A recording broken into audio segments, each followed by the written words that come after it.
Hey, what is up everyone? Welcome back to our YouTube channel. So for today's video, I'm going to teach you how you can easily get Monzo bank statement.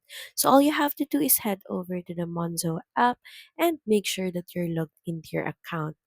Next is just click on this three dot icon, then click on bank statements. And from here, you should be able to see a list of all your bank statements. All you have to do is select the date that you want to download or get the bank statement and just click on the download icon. Next is just click on export statement. So from here, you can choose how you would like to export your bank statement, but you can also just click on bank statements through PDF file. And lastly, just click on Save to Files. So that's pretty much it. Thank you very much for watching this video. I hope that you find this video helpful. And if you do, please don't forget to like, share, and subscribe to the channel. Now we'll see you again on the next one.